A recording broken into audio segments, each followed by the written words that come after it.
Ներողություն ձեզ մի քանի Քննարկում ենք անում վերջով։ Բայց ինչ հիմքով էին ձեզ ձերբակալել, ձեր եւ ձեր հորը։ Ճիշտը որ ասեմ, մենք չհասկացանք ինչ հիմքով միջը վերջ։ Հիմա էլ չենք հասկանում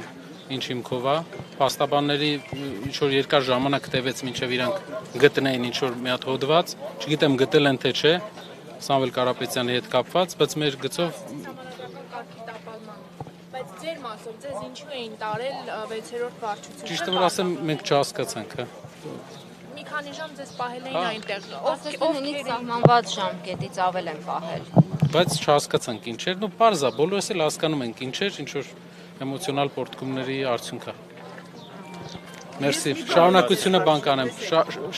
Գնենք շարունակությունը հետո կանցնենք։ Տեսնում եք քաղաքական հետ, միջամտություն։ Ինչ կասեք, ինչով եք բացատրում, ինչով եք բացատրում այս գործողությունները, Սամվել Կարապետյանի ու մենք հերթականությունը կարանք բոլորս նայենք, կտեսնենք, որ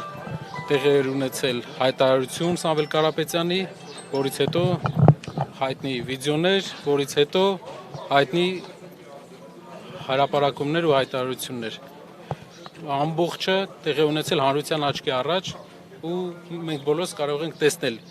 ինչ մոտիվներով, ինչ են մարդիկ ուզում անեն։ Բայց շատ զարմանալի մոտեցում էր, ճիշտը որ ասեմ, շատ հետաքրքիր մոտեցում էր, չգիտեմ, բավական մեծ էվոլյուցիա ենք տեսնում ենք մեր արդարադատության ու արտադատության վերաբերյալ մեր երկրի ու պետության ղեկավարների մոտեցման։ Շնորհակալ եմ, այսքանը։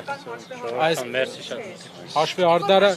Խառնում են մեր երկրի ներքին կյանքին։ հաշվի արդար չի կարող լինել մի պարզ պատճառով, որ պետք է հաջող լինի, որ հաշվի արդար լինի, հաջող չի լինելու։ Կարապետյանների քաղաքական նկրտումներ ունեն, ի վերջո